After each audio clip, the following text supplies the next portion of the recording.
تو اسے پیمانہ امروز و فردا سے نہ ناپ، جاویداں پیہم دماں ہر دم جواں ہے زندگی۔ اس میں یہ وقفہ جو ہے خلق الموت والحیات لیبلوکم ایکم احسن عملا، یہ اس جسد کے ساتھ اس روح کا اتصال، اور یہ 30 40 50 60 70 80 100 برس کی عمر، یہ ایک وقفہ ہے، یہ امتحانی وقفہ ہے، تمہیں جانچا جا رہا ہے، پرکھا جا رہا ہے۔ ایکم احسن عملا، اس کو بھی اقبال نے اسی نظم میں خوب بیان کیا ہے کہ قلزم ہستی سے تو ابھرا ہے مانند حباب، اس زیاں خانے میں تیرا امتحان ہے زندگی۔ اب اگر تو دو چیزیں انسان پر واضح رہیں، اور نہ صرف واضح رہیں، مستحضر رہیں۔ واضح تو ہو جاتی ہے ایک چیز، پھر آدمی بھول جاتا ہے، تو کوئی فائدہ نہیں دیتا اس کے۔ مستحضر ایک یہ کہ اصل زندگی آخرت کی زندگی ہے، طویل ہے۔ بل توسرون الحیات الدنیا والآخرۃ خیر وابقیٰ کلا بل تحبون العاجلہ وتذرون الآخرہ، تم اس عاجلہ کو پسند کرتے ہو، اس دنیا کی زندگی کو تم ترجیح دیتے ہو، جبکہ آخرت ہے جو باقی رہنے والی ہے، ابدی۔ اگر تو یہ معلوم ہو، جیسا کہ سورہ عنکبوت کی آیت کے حوالے سے میں نے آپ کو آیت سنائی کہ وَمَا هَذِهِ الْحَيَاةُ الدُّنْيَا إِلَّا لَهْوٌ وَلَعِبٌ وَإِنَّ الدَّارَ الْآخِرَةَ لَهِيَ الْحَيَوَانُ لَوْ كَانُوا يَعْلَمُونَ، اصل زندگی جو ہے وہ آخرت کی زندگی ہے، کاش کہ انہیں معلوم ہوتا۔ ایک حقیقت تو یہ معلوم ہو اور مستحضر رہے کہ اصل زندگی آخرت کی زندگی ہے، اور دوسری حقیقت یہ کہ یہ دنیا کی زندگی ایک امتحانی وقفہ ہے۔ قلزم ہستی سے تو ابھرا ہے مانند حباب، اس زیاں خانے میں تیرا امتحان ہے زندگی۔ یہ مستحضر رہے تو اس کا نتیجہ کیا نکلے گا؟ انسان دنیا پرست نہیں بنے گا۔ متاع ہے دنیا، برتنے کی چیز ہے۔ وما هذه الحیات الدنیا الا متاع، برتنے کی چیز ہے، برتو اسے۔ اب میں یہاں آپ کو کچھ حدیثیں بھی سنا دینا چاہتا ہوں۔ ایک حدیث میں حضور نے عجیب نقشہ کھینچا ہے، مالی ولی دنیا، لوگوں مجھے تمہاری اس دنیا سے کیا سروکار؟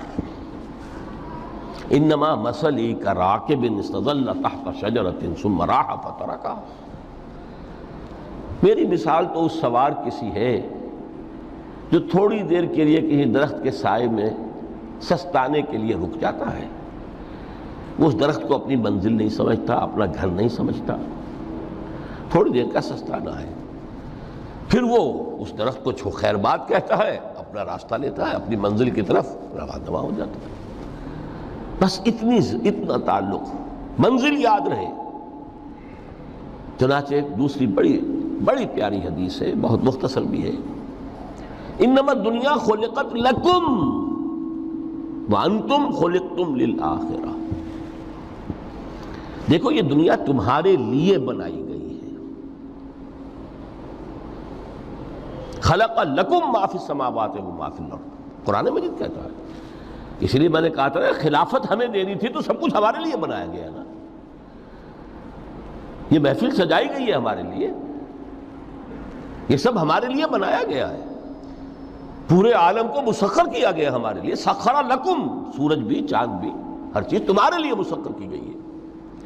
انما الدنیا خلقت لکم وانتم خلقتم للآخرہ، لیکن تمہاری تخلیق ہوئی ہے، تمہیں بنایا گیا ہے، تمہیں پیدا کیا آخرت کے لیے۔ یہ منزل یاد رہے، میرا ٹھکانہ وہ ہے، میرا گھر وہ ہے، میری منزل وہ ہے، یہ راہ گزر ہے، یہ سفر ہے، یہ ایک وقفہ ہے، امتحانی وقفہ ہے۔ خلق الموت والحیات لیبلوکم ایکم احسن عملا۔ لیکن اب تیسری حدیث سنیے، اور یہ ہے وہ کہ جو اس دنیا کو، جو میں نے شروع میں کہا تھا، بڑی ٹھوس حقیقت ہے، یہ اللہ کی تخلیق ہے، سنجیدہ تخلیق ہے، ہم نے کوئی کھیل کود کے لیے تو نہیں بنایا ہے۔ ربنا ما خلقت ھذا باطلا، حضور فرماتے ہیں الدنیا مزرعۃ الآخرہ، دنیا آخرت کی کھیتی ہے۔ یہاں بوؤ گے تو وہاں کاٹو گے، یہاں بوؤ گے نہیں تو کاٹو گے کیا خاک؟ اس اعتبار سے غور کیجئے، یہ دنیا اور حیات دنیاوی کا ایک ایک لمحہ ایک بڑی عظیم حقیقت بن کر سامنے آتا ہے۔ ہماری حیات دنیاوی کا ایک ایک لمحہ ابدی ہے پوٹینشلی، کیوں کہ اس میں جو کچھ ہم کما رہے ہیں اس کے نتائج ابدی زندگی پر پھیلے ہوئے ملیں گے۔ تو گویا کہ یہ جو ہے یہ گھڑی محشر کی ہے، طور سے محشر میں ہے، بیشتر غافل عمل کوئی اگر دفتر میں ہے، یہاں کا ایک ایک لمحہ تمہارے لیے بہت قیمتی ہے۔ یہاں بو، محنت کرو، کاشت کرو تاکہ وہاں کاٹ سکو۔ الدنیا مزرعۃ الآخرہ۔ اب دیکھیے یہ جو انداز ہے قرآن کا، وَمَا الْحَيَاةُ الدُّنْيَا إِلَّا مَتَاعُ الْغُرُورِ، جو ہماری گفتگو کا آج عنوان ہے، اس کے دو نتیجے نکلتے ہیں عملاً۔ ایک نتیجہ جو صحیح ہے، جو قرآن نکالنا چاہتا ہے، جس کی طرف اسلام رہنمائی کرتا ہے۔ ایک ہے بالکل منفی نتیجہ جس کی اسلام نفی کرتا ہے۔ وہ منفی نتیجہ کیا ہے؟ دنیا دھوکے کی ٹٹی ہے، چھوڑو گھر گھرستی کو، دفع کرو، رب سے لو لگانی ہے۔ یہ شادی کر کے اور گھر گھرستی کا کھکیڑ مول لینا، کہاں ایک پیٹ کا پالنا، کہاں 10 پیٹ لگ جائے پیچھے، اسی میں آدمی جو ہے گم ہو کر رہ جاتا ہے۔ لہذا گھر گھرستی کو چھوڑو، تجدد کی زندگی گزارو۔ پھر یہ تمدن ہر جگہ شر ہے، برائی ہے، دھوکہ ہے، فریب ہے، جھوٹ ہے، دفع ہو جاؤ، جاؤ کہیں پہاڑوں کی چوٹیوں پر، کہیں غاروں میں، گپھاؤں میں، کہیں جنگلوں میں دھونی روا۔ یہ ہے اس کا ایک منطقی نتیجہ جو نکلا ہے دنیا میں، اور تقریباً تمام مذاہب عالم میں نکلا ہے۔ رہبانیت جس کی جس شد و بد کے ساتھ نفی کی ہے محمد رسول اللہ صلی اللہ علیہ وسلم، لا رہبانیت فی الاسلام، اسلام میں کوئی رہبانیت نہیں، نفی ہے، مکمل نفی، لا رہبانیت فی الاسلام۔ فرمایا کہ النکاح من سنتی، یہ میری سنت ہے، میرا طریقہ ہے، گھر گھرستی کی زندگی اختیار کرنا یہ میری سنت ہے۔ 3 صحابہ پر کچھ اسی طرح کا غلبہ ہو گیا تھا۔ صحابہ میں ہر طرح کے لوگ تھے، ان میں وہ لوگ بھی تھے کہ جو بڑے ریشنلسٹ تھے، عقل کے حوالے سے بات سمجھنے والے۔ حضرت عمر کو ہم کہہ سکتے ہیں کہ سر خیل تھے ان کی، رضی اللہ تعالیٰ۔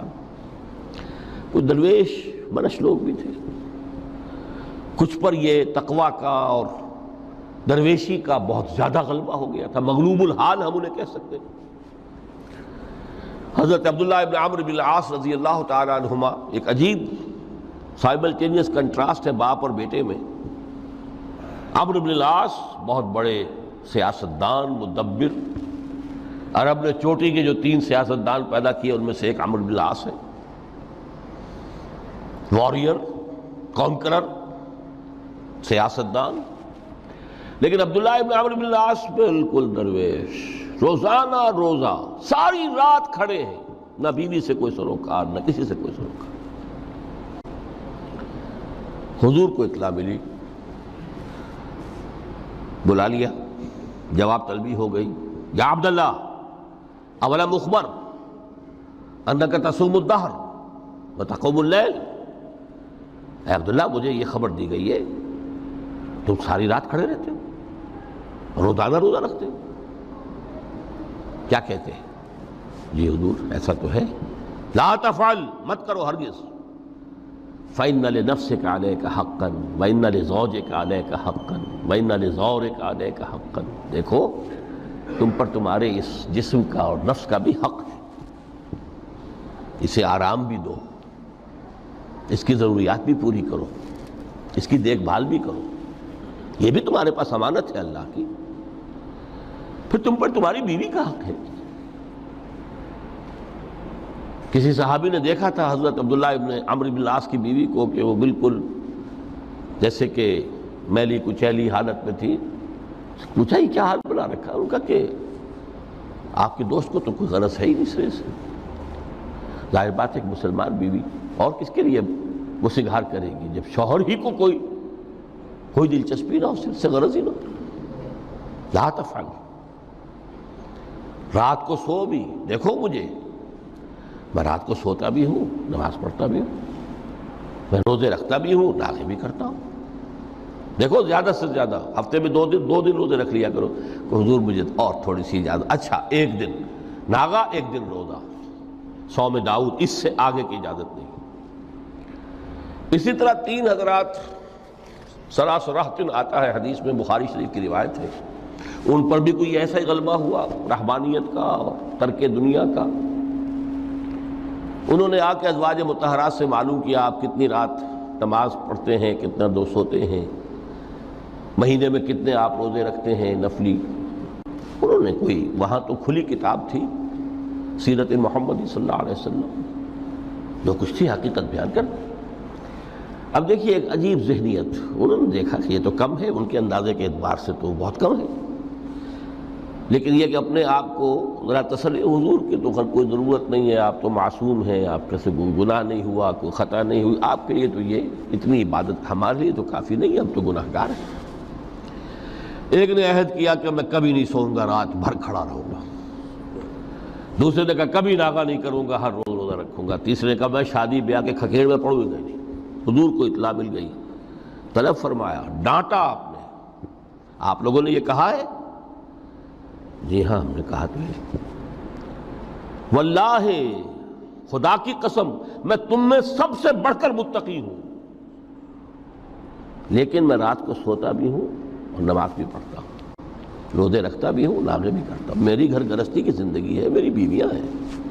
من رغب عن سنتی فلیس منی، یہ ٹکڑا جو جوڑ دیا جاتا ہے نکاح کے خطبے میں اس حدیث کے ٹکڑے کے ساتھ، یہ 2 علیحدہ حدیث ہے بالکل. النکاح من سنتی، اور یہ ٹکڑا اس طویل حدیث کا ہے، من رغب عن سنتی فلیس منی، جو میری سنت کو پسند نہیں کرتا پھر اس کا مجھ سے کوئی تعلق نہیں.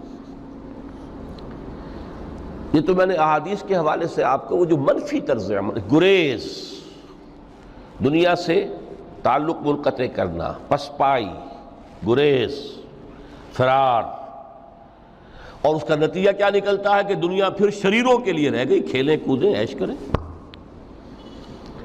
جو سلیم الفطرت نیک لوگ تھے وہ تو گئے، لہذا ان کو اب کوئی روک ٹوک کرنے والا ہی نہیں، کوئی پوچھنے تاشنے والا نہیں. ظالم جو چاہے ظلم کریں اور جس طرح چاہیں شریر جو ہے شرارتیں کریں. قرآن مجید میں سورہ حدید اس اعتبار سے نہایت عظیم صورت ہے، نہایت عظیم صورت ہے کہ وہاں یہ آیت بھی بہت ہی شاندار انداز میں آئی ہے، متاع الغرور والی، خاصی طویل آیت بن کر آئی ہے. اور جیسا کہ میں نے عرض کیا 4 جگہ تو حیات دنیاوی کو کہا گیا ہے صرف لہو و لعب یا لعب و لہو، لیکن یہاں جو ہے آیت نمبر 20، اعلموا انما الحیات الدنیا لعب و لہو و زینت و تفاخر بینکم و تکاثر فی الاموال والاولاد. 5 الفاظ کے حوالے سے اس حیات دنیاوی کے کچھ حقائق بیان کیے گئے. عام طور پر سرسری طور پر لوگ گزر گئے ہیں. محاورتاً جب بھی آتا ہے معاملہ لہو و لعب، لعب و لہو، وہ تو 4 جگہ ہے، یہاں 3 الفاظ مزید آئے ہیں. اور ترکیب کیا؟ پہلے لعب ہے پھر لہو ہے. سورہ عنکبوت میں لہو و لعب یہ در حقیقت ایک طرح سے محاورے کی شکل اختیار کر گیا، تماشا اور کھیل، لیکن نہیں، یہاں ترتیب کچھ اور ہے. اس پر اگر آپ غور کریں گے تو یہ ایک عجیب سا نقشہ سامنے آتا ہے. حیات دنیاوی کے 5 ادوار، جن میں سے ہر دور میں ایک شے انتہائی اہم ہوتی ہے، توجہ کا مرکز بنی ہوتی ہے.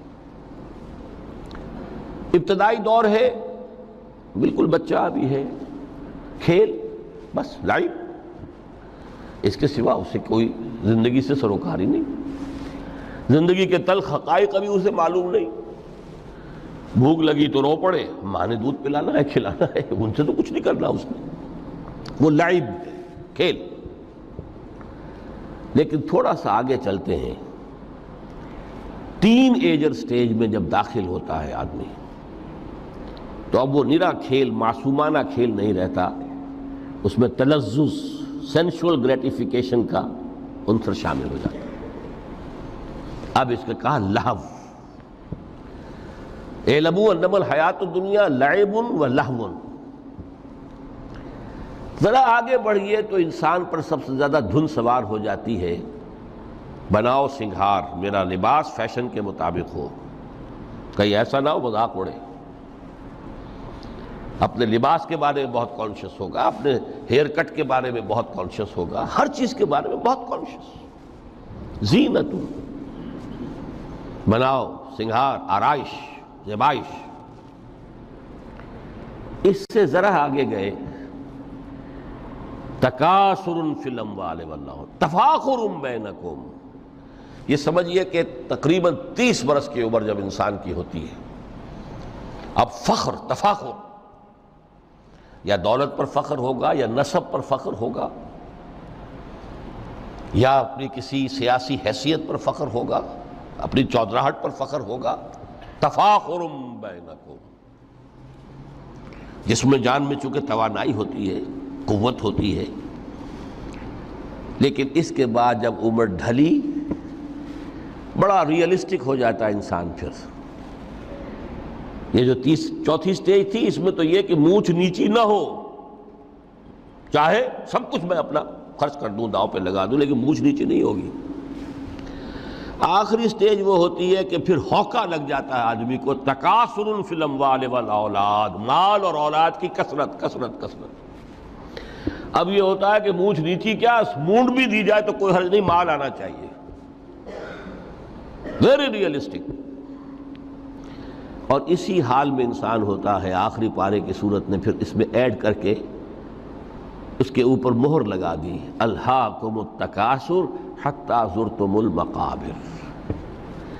یہ تکاثر جو ہے پیچھا نہیں چھوڑتا۔ اتنی دولت بھی ہے کہ آپ کی 10 نسلیں کھا سکے اطمینان سے بیٹھ کر، تب بھی صبر نہیں ہوتا۔ بڑے میاں کی ٹانگیں جو ہیں وہ قبر میں لٹکی ہوئی ہیں، لیکن تکاثر جو ہے، تکاثر مال، وہ پیچھا نہیں چھوڑتا۔ حتی زرتم المقابر، یہاں تک کہ قبروں تک جا پہنچے، قبر میں اتار دیا جائے، جب تک ٹانگیں صرف لٹکی ہوئی ہیں اس وقت تک نہیں۔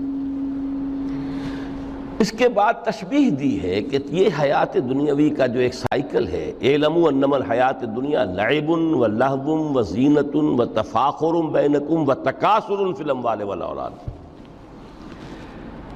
اب اس کو کمپیئر کیا ہے پلانٹ کنگڈم میں جو سائیکل چل رہا ہے۔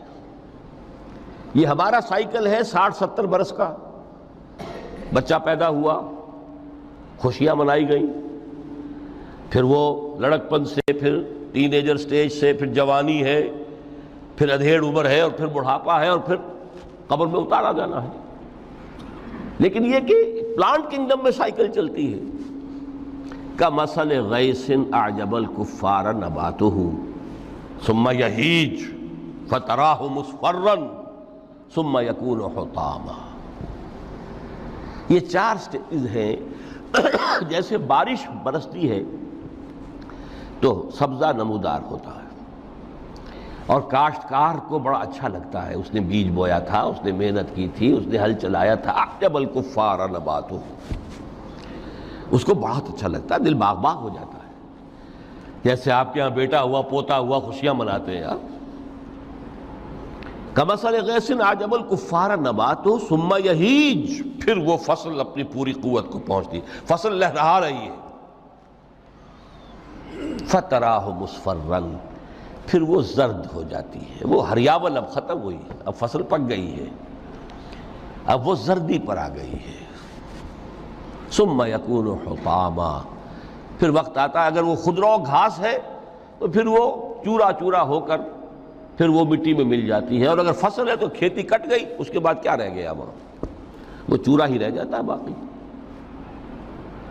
یہ لائف کا سائیکل چل رہا ہے، 3 مہینے کا ہو، 4 مہینے کا ہو، یہ ہے پلانٹ کنگڈم کا، وہ ہے سائیکل انسانی زندگی کا۔ اب فرمائی ٹیپ کی بات جو ہے وَفِي الْآخِرَةِ عَذَابٌ شَدِيدٌ وَمَغْفِرَةٌ مِّنَ اللَّهِ وَرِضْوَانٌ۔ دیکھو دنیا کی زندگی تو ان سٹیجز سے ہو کر گزری جانی ہے۔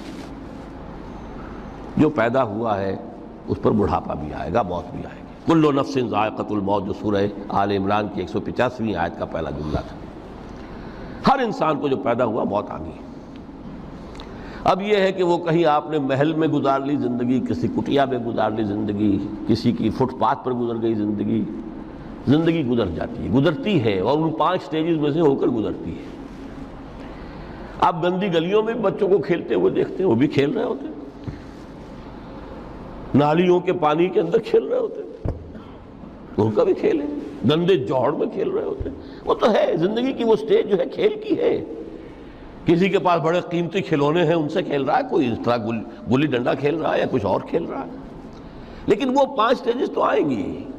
اعلموا انما الحیات الدنیا لعب ولہو وزینۃ وتفاخر بینکم وتکاثر فی الاموال والاولاد کمثل غیث اعجب الکفار نباتہ ثم یہیج فتراہ مصفرا ثم یکون حطاما وفی الآخرۃ عذاب شدید ومغفرۃ من اللہ ورضوان۔ آخرت میں جا کر یہ بائیفرکیشن ہو جانی ہے، یا تو شدید عذاب اور یا اللہ کی مغفرت اور رضا۔ Now the choice is yours، اما شاکرا و اما کفورا، فیصلہ تم خود کر لو۔ وما الحیات الدنیا الا متاع الغرور، یہاں بھی آخری الفاظ وہ ہے کہ دنیا کی زندگی دھوکے کے سوا کچھ نہیں۔ کیوں؟ اگر تو دنیا کی زندگی میں گم ہو گئے، جیسے کہ اقبال نے کہا ہے کہ کافر کی یہ پہچان کے آفاق میں گم ہے، اور مومن کی یہ پہچان کہ گم اس میں ہے آفاق۔ دنیا میں رہو، طالب دنیا نہ بنو، طالب عقبہ، طالب آخرہ۔ دنیا میں رہو، برتو، استعمال کرو، تمہارے لیے پیدا کیا گیا، بھائی برتو، متاع ہے، برتنے کی شے ہے۔ ہاں حلال اور حرام کی پابندیاں سامنے رکھو، باقی برتو۔ مطلوب یہ نہ ہو، مقصود یہ نہ ہو، مطلوب آخرہ ہو۔ انما الدنیا خلقت لکم وانتم خلقتم للآخرہ۔ منزل وہ رہے، مستحضر رہے، سامنے رہے کہ میں تو اجنبی ہوں، یہاں یہ میرا وطن نہیں ہے۔ الدنیا سجن المومن و جنت الکافر۔ جیسے کسی پرندے کو کسی پنجرے میں بند کر دیا گیا ہو، اس طرح ہمیں اس دنیا میں بھیج دیا گیا، اللہ کی مرضی ہے، اس نے بھیجا ہے۔ جب تک وہ چاہتا ہم رہیں گے یہاں، لیکن ہمارا دل یہاں نہیں لگے گا۔ بازار سے گزرا ہوں، خریدار نہیں ہوں، طالب دنیا نہ ہو، تب تو یہ کوئی دھوکے کا سودا نہیں، وطن نہیں، بالکل نہیں۔ حضور نے خود فرمایا مجھے تمہاری اس دنیا میں سے فلاں فلاں چیزیں بہت پسند ہیں، اور کس قدر ریئلسٹک ہیں۔ آپ نے عورتوں کے بارے میں فرمایا مجھے اس دنیا سے پسند ہے عورت۔ کوئی تصنع اور کوئی بھی تکلف اور کوئی خلاف فطرت بات نہیں کی محمد رسول اللہ صلی اللہ علیہ وسلم۔ آنکھوں کی ٹھنڈک میری نماز میں ہے، مجھے خوشبو پسند ہے۔ عورت کی طرف بھی آپ کا رجحان تھا۔ قرآن مجید میں آتا ہے نا، اے نبی اب کوئی اور نکاح آپ نہیں کریں گے، وَلَوْ أَعْجَبَتْكَ حُسْنُهُنَّ، چاہے ان کا حسن جو ہے وہ آپ کو اچھا لگے، اب اجازت نہیں ہے مزید، بس فل سٹاپ، جتنے نکاح ہو چکے۔ تو یہ دنیا کو حضور نے صلی اللہ علیہ وسلم دنیا پر سوار رہو، دنیا کو اپنے اوپر سوار نہ ہونے دو، بس بات صرف یہ ہے۔ کافر کی یہ پہچان کہ آفاق میں گم ہے۔ اسی لیے سورہ کہف کا ایک مرکزی مضمون ہے، پہلے رکوع میں بات آتی ہے اِنَّا جَعَلْنَا مَا عَلَى الْأَرْضِ زِینَةً لَهَا لِنَبْلُوَهُمْ أَيُّهُمْ أَحْسَنُ عَمَلًا۔ ہم نے اس دنیا پر جو کچھ ہے، یہ اسکائی اسکریپرز بن گئے ہمارے زمانے میں، اور یہ شاندار بلڈنگز ہیں، اور یہ کچھ ہے، ہم نے زینت اور زیبائش اور آرائش بنا دیا ہے تاکہ آزمائیں۔ انہی کے حسن کے شکار ہو جاتے ہو اور ان کے پرستار بن کر رہ جاتے ہو۔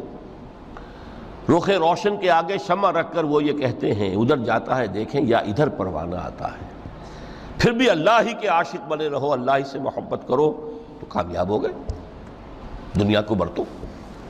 اگر دنیا یہ عروس ہزار داماد جو ہے اگر کہیں یہ محبوبہ بن گئی تو گئے ختم. اچھا دیکھیے اس سورہ حدید میں اب یہ دنیا کی حقیقت کو اس طرح بیان کر کے دو نتیجے جو اس سے نکلتے ہیں ان کو علیحدہ علیحدہ بیان کر دیا. ایک نتیجہ جو میں بیان کر چکا رہبانیت ترک دنیا،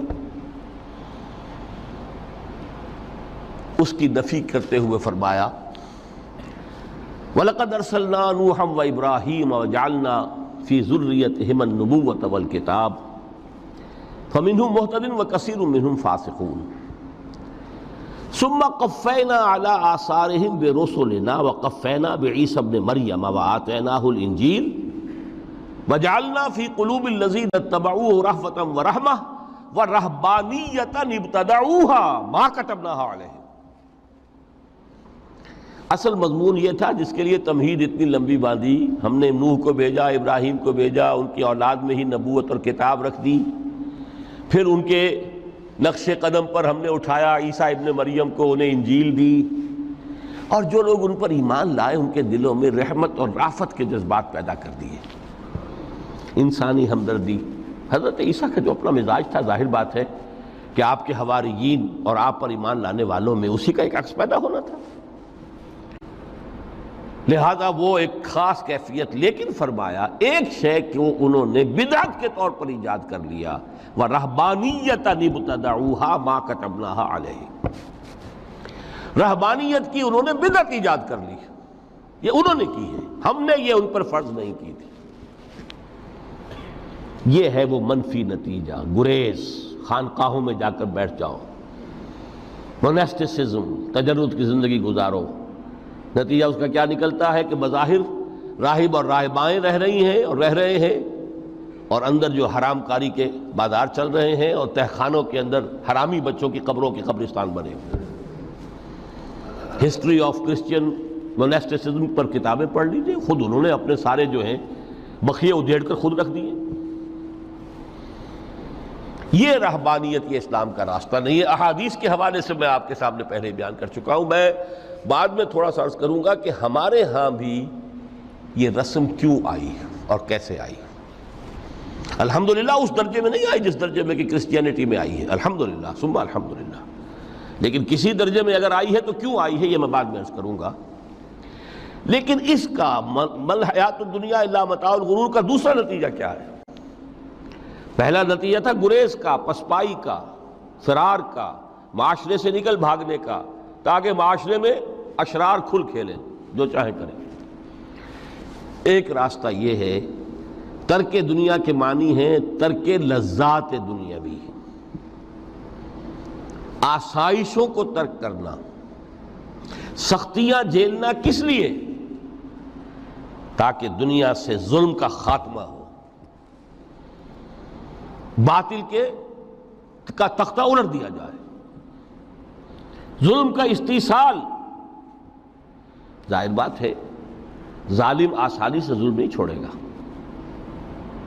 ایکسپلائٹر واضح و نصیحت سے اپنے ایکسپلائٹیشن سے باز نہیں آئے گا. شاذ ہوتے ہیں اس طبقے کے اندر بھی یقیناً کچھ سلیم الفطرت لوگ ہوتے ہیں، جیسے طبقہ اشرافیہ سے تھے حضرت ابو بکر رضی اللہ تعالیٰ عنہ، سلیم الفطرت انسان تھے. وہ کوئی غلاموں کے طبقے سے تو نہیں تھے، کوئی فقراء کے مساکین کے طبقے میں سے نہیں تھے، اونچے طبقے میں سے تھے. عشرہ مبشرہ اکثر و بیشتر اس طبقے سے تھے. لیکن بائی اینڈ لارج وہ جو طبقہ ہوتا ہے، یا تو وہ اپنے جبر اور استبداد کا تخت جو ہے جما کر بیٹھا ہوا لوگوں کی گردنوں کے اوپر، پولیٹیکل ریپریشن ہے، یا اکنامک ایکسپلائٹیشن ہے، استحصال. محنت لوگ کریں، کھائیں گے ہم، عیش ہم کریں گے. محنت کسان کرے جا کے کھیت میں، ہم لے آئیں گے اپنا حصہ اور عیش کریں گے. یا کوئی سوشل ڈسکریمنیشن ہے، یہ اونچا ہے یہ نیچا ہے، یہ تو پیدا ہی ہوا ہے شودر، یہ اس سے نکل ہی نہیں سکتا، اور یہ پیدا ہوا برہمن، یہ تو اونچا ہے. اس تینوں قسم کے ظلم، اس کا خاتمہ کرنا، اس کے لیے جد و جہد کی ضرورت ہے، جہاد کی ضرورت ہے، قتال کی ضرورت ہے.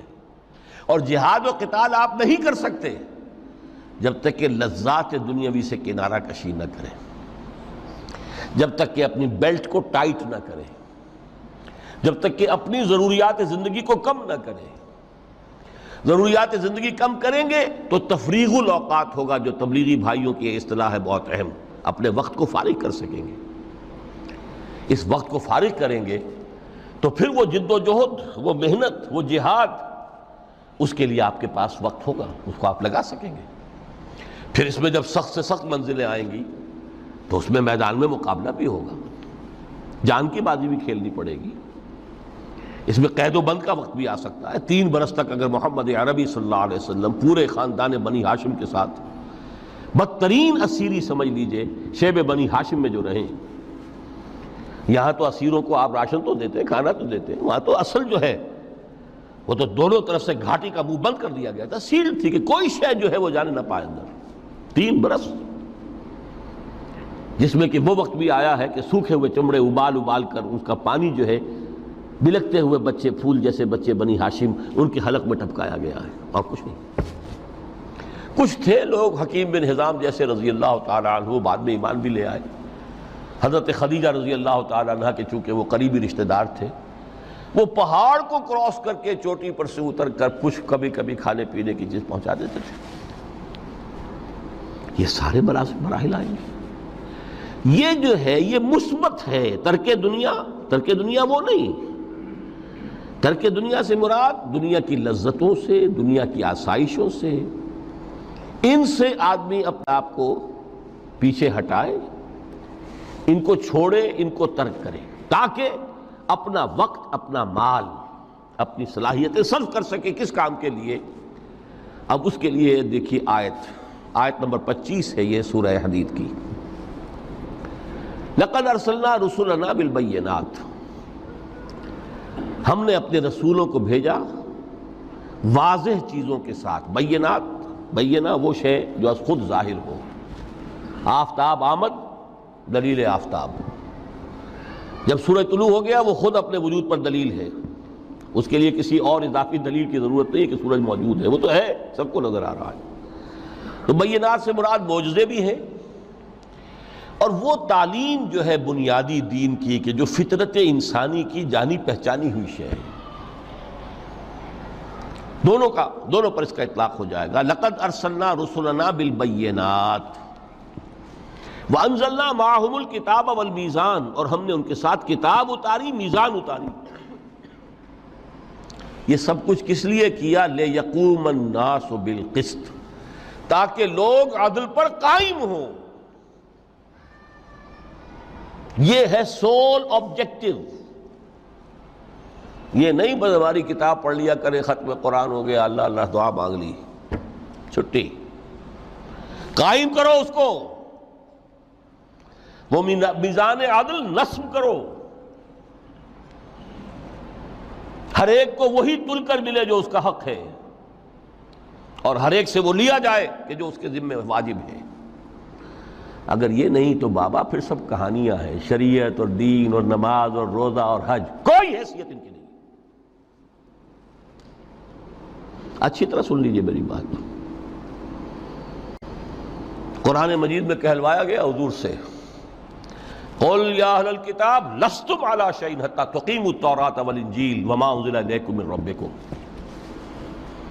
اے نبی ان سے کہہ دیجئے ہے کتاب والو تمہاری کوئی حیثیت ہی نہیں، ہماری نگاہوں میں تمہارا کوئی مقام ہی نہیں، جب تک کہ تم قائم نہیں کرتے تورات کو اور انجیل کو اور جو کچھ کے نازل کیا گیا تمہاری طرف، تمہارے رب کی طرف سے۔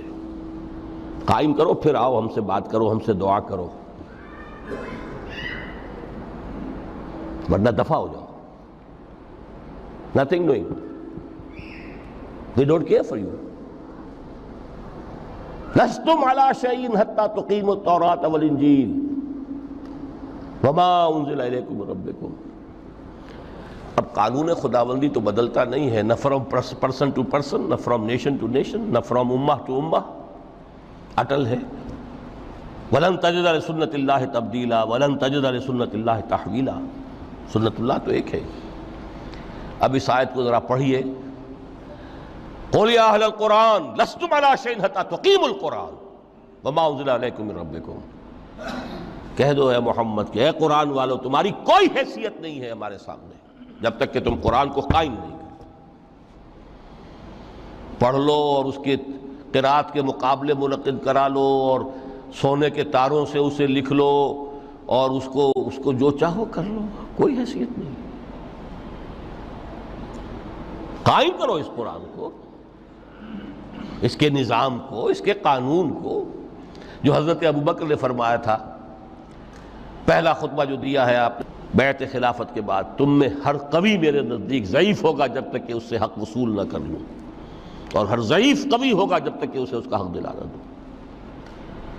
سورہ شورى میں حضور سے کہلوایا گیا قل وَأُمِرْتُ لِأَعْدِلَ بَيْنَكُمْ، مجھے یہ حکم ہوا ہے کہ میں تمہارے مابین عدل قائم کروں۔ میں واعظ بن کر نہیں آیا، میں بدھ مت کے بھکشو بنانے کے لیے نہیں آیا تمہیں۔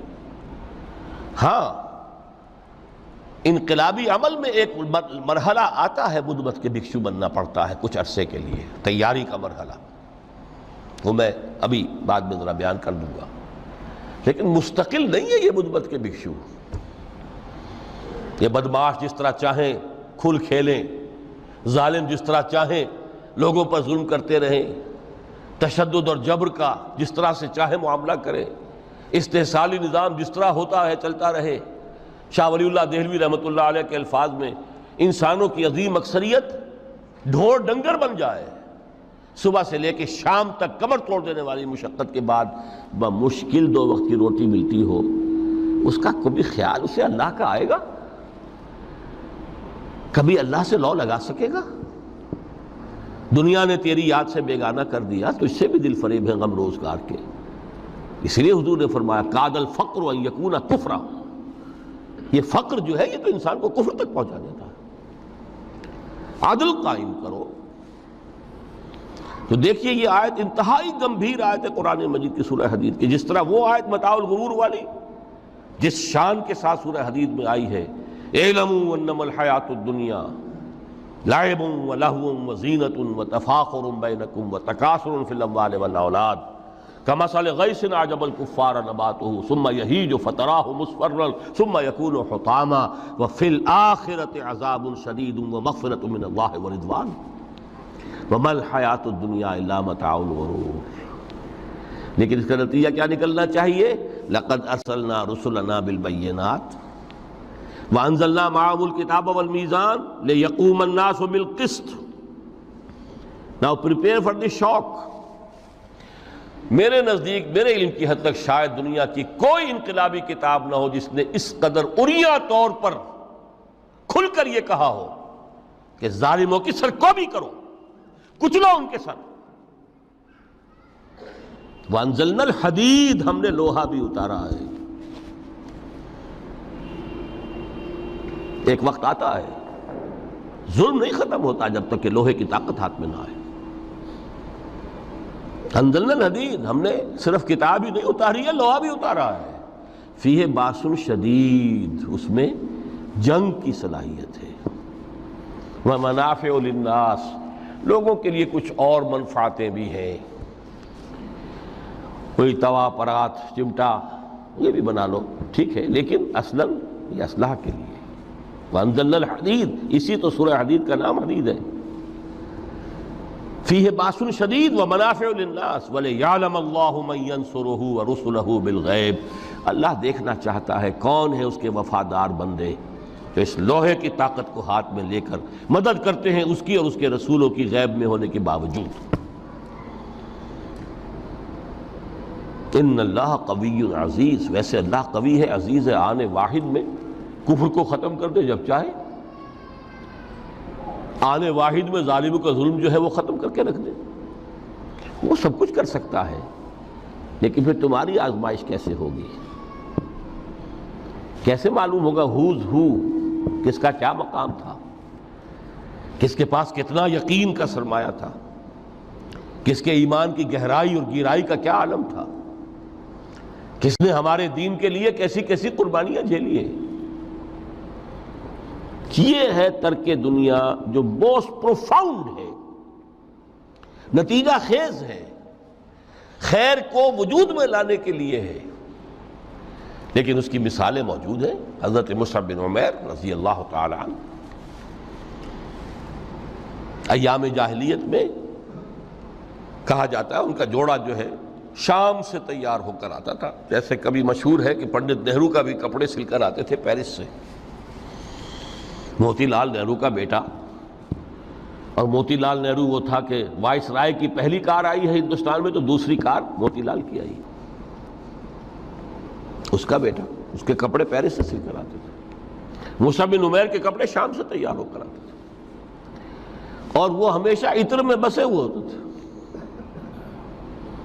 جہاں سے گزر گئے معلوم ہوا کہ پوری گلی جو ہے وہ مہک اٹھی، معلوم ہو جائے کہ مصعب گزرا ہے یہاں سے۔ ایمان لائے محمد رسول اللہ پر صلی اللہ علیہ وسلم۔ باپ فوت ہو چکا تھا، اس کی چھوڑی ہوئی دولت تھی، ماں تھی، لیکن وہ خاندان کا نظام، چچا تھا سربراہ، وہ بدترین کافر۔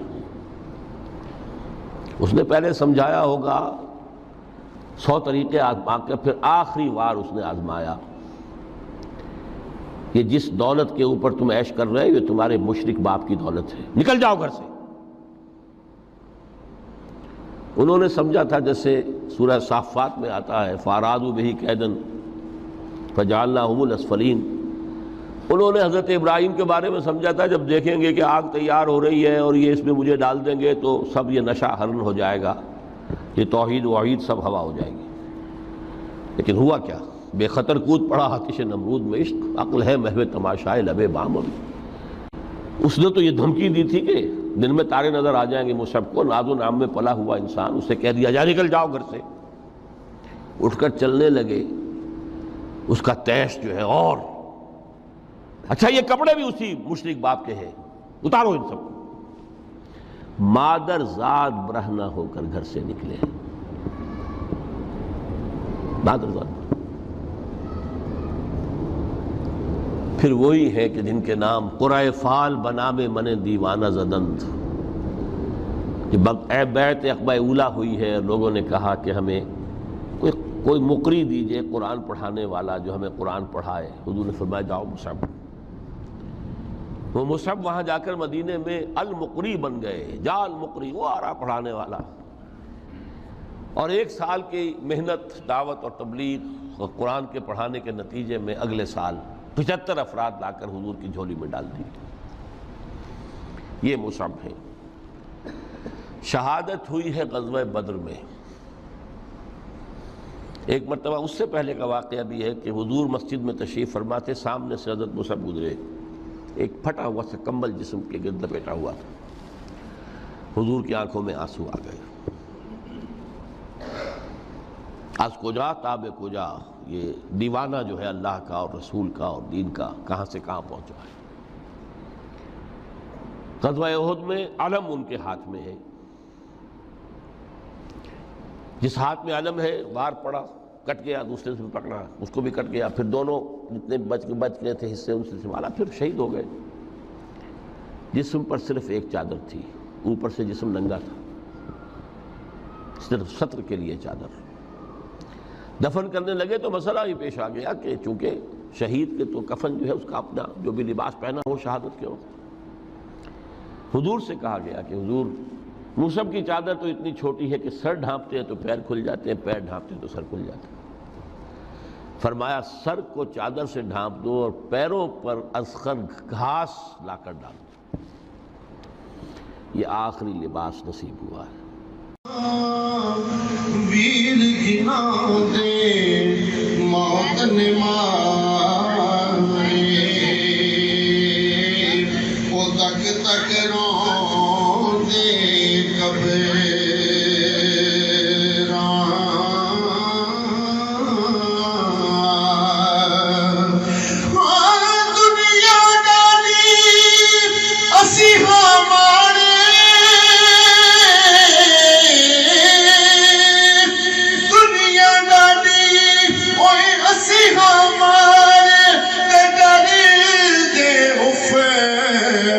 نہ کر دے